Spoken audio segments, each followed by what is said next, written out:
On Christmas Eve, a single father took in a homeless mother and her kids. The town mocked him. He never let them go. The snow had been falling since morning. Not the loud kind, not the kind that announced itself with drama. This was the quiet winter snow, soft, persistent, patient, layering the town one breath at a time. Christmas Eve pressed down on the valley like a held prayer. Every window along Main Street glowed amber. Wreaths hung crooked on doors that had seen better years. Bells chimed from the church tower once an hour, dull and hollow in the cold, as if even sound didn't want to linger outside. Ethan Cole stood alone at the edge of his driveway, breath fogging in front of him, boots sinking into a snowbank he hadn't bothered to shovel yet. He was 39, a widower for 4 winters now, a father every single hour of every day since. Behind him, the house creaked, old wood adjusting to the cold. Light spilled from the kitchen window where his daughter Lucy stood on a chair, carefully lining up gingerbread men like soldiers preparing for something important. His son Noah sat cross-legged on the floor nearby, humming off-key, holding a broken candy cane like it was still useful. Ethan watched them for a moment longer than necessary. Then he heard it. Not the wind, not the snow. A sound that didn't belong to the night. Crying. He turned toward the road. The county highway curved just beyond the tree line, half buried, rarely traveled anymore. The town had grown inward over the years, afraid of what lay beyond familiar lights. Anyone walking that stretch in winter had either nowhere to go or nowhere left. The sound came again, softer this time, strangled by the cold. Ethan pulled his coat tighter and stepped forward. Each step felt heavier than the last. Snow creaked beneath his boots. The wind cut through the thin spaces in his gloves like it remembered him personally. And then he saw them. A woman stood near the ditch, bent forward as if the weight of the night itself had finally pushed her down. Her coat was too thin. Her scarf hung loose, unraveling. 2 children clung to her, one wrapped around her leg, the other slumped against her side, half asleep, cheeks red with cold. She looked up when Ethan approached. Her eyes were dark, wide, not startled, just exhausted past the point of fear. "I'm sorry," she said quickly, words tumbling out in a rush that fogged the air between them. I didn't mean to be here. We were just... The bus didn't come back. They said it would. I thought..." Her voice broke. The younger child whimpered, pressing his face into her coat. Ethan didn't answer right away. He took them in slowly, the frost on their lashes. The way the older child's shoes were duct-taped at the toes, the way the woman's hands shook even when she tried to still them. "You'll freeze out here," he said finally. His voice sounded rougher than he intended. She nodded like she already knew that part. "I'm Ethan," he added, unsure why names suddenly felt important. "Marisol," she said. Then softer, "These are my kids, Mateo and Sophia." The names settled into the snow between them. Ethan glanced back toward his house, toward the light, toward the life he had built out of routine and caution, and promises he made to himself after loss taught him how fragile warmth could be. He thought of the empty guest room, the extra blankets Lucy kept folded just in case. The way Christmas had felt hollow since his wife died, like a celebration missing its center. "You can come inside," he said. Marisol stiffened. "Just for the night," he added quickly. "Storm's not letting up. Kids shouldn't be out in this." She searched his face, not for kindness, but for danger. Years of learning how to measure men had sharpened her instincts. "I don't want trouble," she said. Ethan gave a small, tired smile. "Neither do I." Another pause. The wind filled it. Then she nodded once. Inside, warmth wrapped around them immediately. Lucy gasped softly when she saw the children. Noah stared, wide-eyed, like Christmas had arrived early in a way he hadn't expected. "Dad?" Lucy whispered. Not disapproving, just surprised. "Friends are staying the night," Ethan said. Marisol kept her coat on. So did the kids. They hovered near the door like guests afraid of overstaying something invisible. Hot cocoa appeared without discussion. Blankets followed. Shoes were gently taken, no questions asked. But word travels fast in a small town, especially on Christmas Eve. By the time the snow slowed and the church bells rang again, someone had already seen the light stay on too long. Someone had already noticed shapes in Ethan's windows that didn't belong to his usual quiet life. By morning, they would talk. They always did. And they would say he was foolish, soft, naive. They would say a single father had no business bringing strangers home, especially that kind. But that night, as Matteo finally fell asleep on the couch and Sophia whispered shy thanks into Lucy's hair, Ethan felt something shift inside him. Not bravery, responsibility, the kind that doesn't ask permission. Outside, the snow kept falling, and without knowing it yet, the town had already decided who Ethan Cole would become to them. He just hadn't decided whether he cared. Morning came slowly, not with sunlight, winter didn't give that easily, but with sound. The furnace kicked on with a tired groan. Snow slid from the roof in heavy sheets. Somewhere down the road, a truck engine coughed to life and died again. Ethan woke before his alarm. He lay still for a moment, staring at the ceiling, listening. The house felt different, too full, too quiet, like it was holding its breath. He swung his legs over the side of the bed and padded down the hallway. The guest room door was open. Marisol sat on the edge of the mattress, already awake, coat folded neatly beside her. Sophia slept curled against her hip, thumb in her mouth. Matteo lay crosswise at the foot of the bed, one sock missing, hair sticking up in defiance of gravity. Marisol looked up when Ethan appeared. "I can make breakfast," she said immediately, standing too fast. "I don't want to." "Sit," Ethan said gently. She hesitated, then obeyed. He moved through the kitchen on instinct. Coffee, toast, scrambled eggs. The motions grounded him, gave his hands something to do while his mind caught up. Lucy and Noah emerged next, rubbing sleep from their eyes. "Are they staying?" Noah asked bluntly. "For breakfast," Ethan said. Lucy smiled, already pulling plates from the cupboard. Outside, the town woke up, and with it came the looks. By the time Ethan shoveled the driveway, Mrs. Hanley from across the street had already paused twice with her trash bin, pretending to struggle with the lid while watching his house. A pickup slowed as it passed. Someone waved, too stiff to be friendly. When Ethan turned back toward the porch, Marisol stood just inside the doorway, watching through the glass. "You don't have to explain us," she said quietly. "I know," Ethan replied.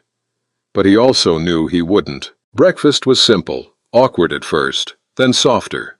Matteo laughed when Noah taught him a card trick that didn't actually work. Sophia helped Lucy frost the gingerbread men that had survived the night. Marisol watched it all like someone witnessing a life she hadn't believed was possible anymore. When the plates were cleared, Ethan leaned against the counter. "The storm passed," he said. "Roads should be open by noon." Marisol nodded, too quickly. "We'll go then." The words landed heavier than they should have. Ethan looked at the kids, at the color slowly returning to their faces, at the way they fit into the room like they'd always been meant to sit there. "You don't have anywhere warm, do you?" he asked. Marisol didn't answer right away. Finally, she shook her head. "Not anymore." That was all she said, but it was enough. By afternoon, the town had decided. At Miller's grocery, voices dropped when Ethan walked in. At the gas station, someone muttered something about charity cases under their breath. The cashier avoided his eyes. When Ethan returned home, he found a note taped to his door. "Be careful who you bring around your kids." No signature. There never was. He crumpled it in his fist. Inside, Marisol was folding blankets, methodical, preparing. "You don't have to rush," Ethan said. She smiled sadly. "I always do." That night, snow began again, thicker this time, heavier, the kind that erased roads and options alike. The power flickered once, twice, then went out. Lucy gasped. Noah whooped like it was an adventure. Ethan lit candles, their small flames casting long shadows on the walls. The house shrank into warmth and darkness. They ate dinner by candlelight. Soup stretched further than it should have. Laughter came easier than expected. Later, after the kids fell asleep in a tangle of blankets and borrowed pillows, Ethan and Marisol sat at the kitchen table. The silence between them wasn't empty. "You don't owe us anything," Marisol said. "I know what people will say." "They'll talk whether you're here or not," Ethan replied. "They always do." She studied him. Why are you doing this? Ethan thought of his wife, of the hospital room, of the promise he made to raise his kids in a world where kindness wasn't conditional. Because it's cold, he said simply.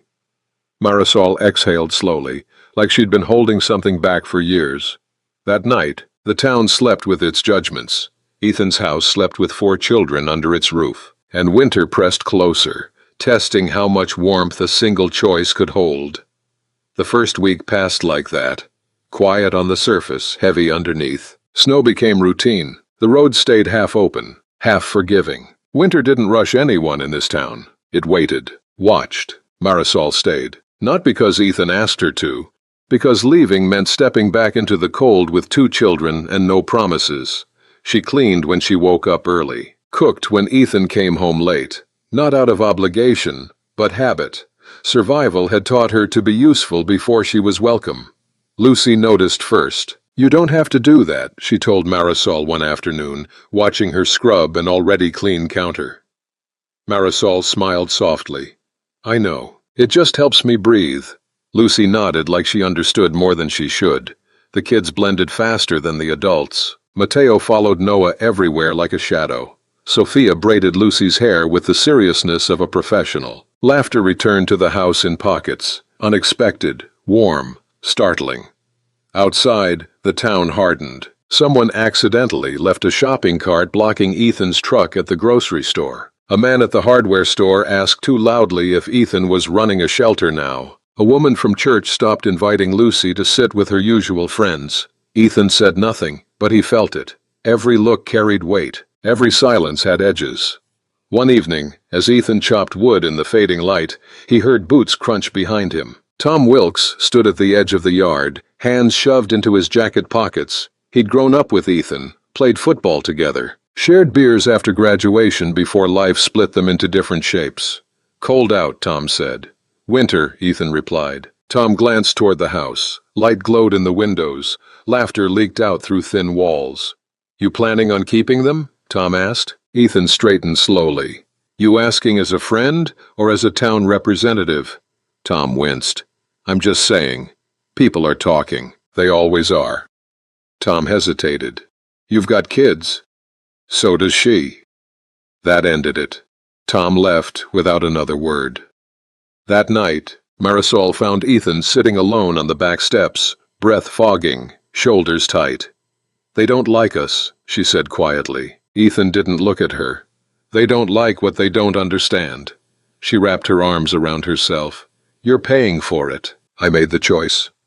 She sat beside him anyway. For a long moment they watched snow fall into darkness. I wasn't always like this, Marisol said suddenly. Ethan waited. I had a job, an apartment, a plan. Her voice wavered. Then my husband got sick. Insurance ran out. He died faster than the bills. She swallowed.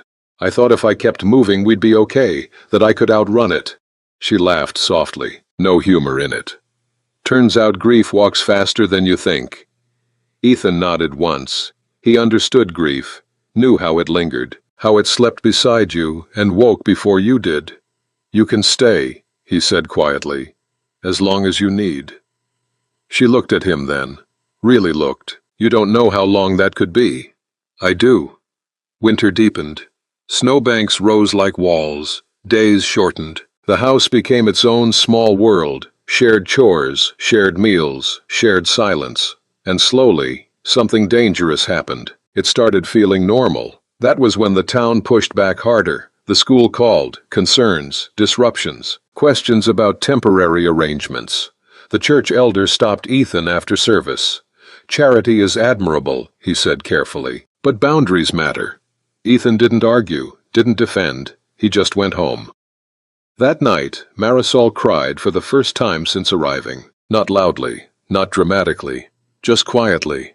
In the laundry room, folding clothes that weren't hers. Ethan stood in the doorway, unsure whether to speak. I don't want to ruin this, she whispered. For your kids. You're not, he said. But they think I am. He crossed the room then, slowly, carefully. You didn't take anything from me, he said. You didn't steal space. You filled it. She broke. Sobs racked her shoulders, sharp and sudden. She covered her mouth, ashamed of the sound. Ethan didn't fix it. He stayed. Outside, winter pressed its face to the glass. Inside, two people learned how to share warmth without promising forever. Yet, the town watched, waiting, and winter, relentless, patient, waited too. The storm that finally broke the town came without warning. Not snow this time, but ice. Freezing rain slicked the roads overnight, sealing driveways shut and turning sidewalks into traps. By morning, power lines sagged under the weight. Trees cracked like gunshots in the distance. Winter reminded everyone who was in charge. Ethan woke to silence. No furnace, no hum, no lights. He pulled on his boots and stepped into the hallway. The house was dim, breath visible in the air. The kids were still asleep, bundled tight. Marisol was already up, lighting candles with practiced calm. "We'll need to keep everyone in one room," she said quietly. "Body heat helps." Ethan nodded. They moved mattresses into the living room, built a small nest of blankets and coats. The fireplace hadn't been used in years, but Ethan cleaned it out anyway, hands blackened with soot, breath shallow with effort. When the fire finally caught, it felt like a small miracle. By noon, the roads were impassable. Phones buzzed with alerts. School canceled. Stores closed. The town retreated behind doors and judgments. By evening, someone knocked. Ethan stiffened. He opened the door to find Mrs. Hanley, wrapped in a shawl, face pale, eyes frightened. "My heat's gone," she said, "and my phone died." Ethan didn't hesitate. "Come in." She stepped inside, startled by the sight. The kids, Marisol, the warmth. Her gaze lingered on Marisol, then softened, just a fraction. "I didn't know," she murmured. "No one ever does," Marisol replied gently. More knocks came after that. A family down the road, an older couple, someone with a toddler and nowhere warm to go. Ethan's house filled again. Soup was stretched thinner, blankets shared, the fire fed constantly. No one talked about why they were there, no one mentioned rumors. Survival stripped things down to what mattered. Late that night, as the fire burned low and the last guest slept curled near the hearth, Ethan stood at the window. Snow fell again, slow, quiet, relentless. Marisol joined him. "You didn't have to let them in," she said. Ethan smiled faintly. "Neither did I let you." She leaned her head against his shoulder. Outside, the town finally saw what warmth looked like. Not charity, community. Morning came with help, plows, generators. Apologies that sounded awkward but sincere. The church elder stopped by with supplies and wouldn't meet Marisol's eyes, but he thanked her anyway. Someone shoveled Ethan's driveway without being asked. Change came quietly, the way winter always did. That night, after the house emptied again, after the kids slept, Ethan and Marisol sat by the dying fire. "You could leave now," he said softly. "No one would stop you." She shook her head. "I don't want to." He met her gaze. Something unspoken passed between them.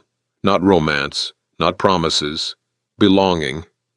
Outside, winter loosened its grip, just enough to let spring dream. But Ethan knew one thing for certain. He never let them go. Not when it was hard. Not when it cost him. Not when the town mocked him. Because some winters aren't meant to be survived alone. They're meant to be shared. Winter did not leave all at once. It loosened its grip the way grief did. Slowly, unevenly, pretending not to notice the damage it had already done. Snowbanks shrank into gray slush along the roads. Icicles thinned, then fell in quiet crashes from eaves. The town exhaled, cautious, as if afraid that breathing too deeply might bring the cold back. Life resumed, but it did not return to what it had been. At school, Lucy was invited back into circles that had once closed around her. Noah came home one afternoon talking about how Mateo had been picked first in gym, like it was a victory that mattered. Ethan listened from the sink, hands wet with dishwater, heart unexpectedly full. Marisol found work. It wasn't glamorous. A few shifts a week at the bakery on Main Street. Early mornings, cold hands, flour-dusted sleeves. But she came home smelling like bread and sugar instead of exhaustion, and that alone felt like a beginning. The owner, a woman who had once crossed the street to avoid Ethan, paid her in cash and didn't ask questions. Winter had softened people. Or maybe it had simply exposed what they could no longer justify ignoring. One afternoon, Ethan came home to find Marisol standing in the living room, holding an envelope. "What's that?" he asked. She hesitated. "A letter. From the county, housing assistance, temporary placement, a small apartment on the edge of town. Nothing special, but warm, separate, official." She held it like it might burn her. "You don't have to take it," Ethan said carefully. "I know." The kids hovered nearby, pretending not to listen while absolutely listening. That night, after they were asleep, Ethan and Marisol sat at the kitchen table again, where so many things had been said without being spoken. "You could stay," Ethan said. "Here." Marisol traced the rim of her mug. "And what would that make me?" "Family," he said without thinking. The word surprised them both. Silence stretched. Not uncomfortable, just honest. "I've lived my whole life being temporary," she said quietly. "Places, people, kindness." She looked up at him. "I don't know how to stay without feeling like I'm stealing something." Ethan leaned back, exhaled. "When my wife died," he said, "I thought loving again would mean replacing her, or betraying her. So I decided we'd just survive." He gestured around the house. "Then you showed up, and suddenly survival felt small." Marisol's eyes shone, but she didn't cry. "I don't want to leave," she said, "but I don't want to hurt you." "You won't," he replied. They sat there until the fire burned low. In the morning, the kids found the letter folded neatly on the counter, untouched. Spring tried to arrive in pieces. Mud replaced snow. Buds appeared tentative and unsure. The river swelled with meltwater, loud and alive. Ethan fixed the fence. Marisol planted herbs by the window. The kids counted days, not by calendars, but by how long they could stay outside without gloves. One Sunday, the church bell rang and rang, not for service, for fire. A house on the far side of town caught late at night. Old wiring, dry wood, too much wind. By the time help arrived, there was nothing left but smoke and shock. Ethan recognized the family immediately. They'd stayed in his living room during the ice storm. Without thinking, he grabbed coats, blankets, keys. The car filled again. This time no one questioned it. Neighbors brought food. Someone dropped off toys. The bakery sent bread without being asked. Marisol moved through it all like she had been waiting for this moment her whole life. Not the tragedy, but the response. Later that night, as the fire trucks left and the house filled with quiet again, the woman whose home had burned clasped Marisol's hands. "I don't know how to thank you," she said. Marisol shook her head gently. "You don't. You just stay warm." Ethan watched from the doorway. That was when he understood. This wasn't charity anymore. It was who they were. Winter returned one last time that year. A late March snow. Unexpected, brief, almost gentle. Ethan stood on the porch, watching it fall, when Marisol joined him. She leaned into his side without asking. He didn't move away. "Do you remember the first night?" she asked. He nodded. "You were freezing. I was afraid you'd regret it by morning." He smiled faintly.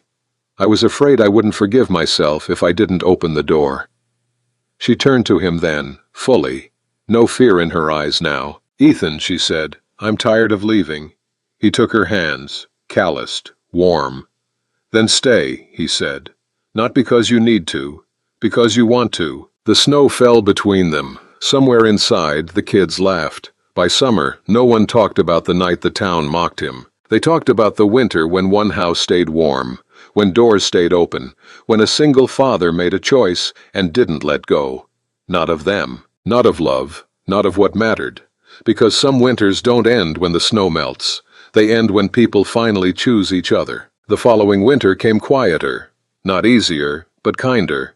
Snow returned the way memory does, softly, without urgency, touching things it once hurt and leaving them intact. The house still creaked in the cold. The wind still pressed its palm to the windows at night. But now, there were more coats on the hooks, more boots by the door, more reasons to keep the fire fed. Marisol stayed, not as a guest, not as someone waiting to be asked to leave. She stayed because the house had learned her name. One evening, close to Christmas again, Ethan stood in the kitchen watching her help Sophia roll dough while Lucy read. Aloud from the couch, and Noah argued with Mateo about whose turn it was to feed the dog. The scene felt ordinary, and that was the miracle of it. Ethan stepped outside for a moment. Snow fell in thin, patient lines. The town glowed softly, no longer sharp around the edges. Somewhere down the street, laughter drifted from another open door. He thought about the man he had been a year ago, careful, closed, surviving instead of living. Behind him, the door opened. Marisol joined him, wrapping a scarf around her neck, then around his wrist without thinking. "You okay?" she asked. He nodded. "Just grateful." She smiled, the kind that didn't ask for anything. Inside, warmth waited. The town never apologized outright. It didn't need to. It showed up now. Shoveled sidewalks, shared food, learned names, and every Christmas Eve after that, Ethan left the porch light on all night, just in case someone else was out there, cold, afraid, and listening for proof that kindness still lived somewhere warm. Because once, he opened a door, and winter never owned him again.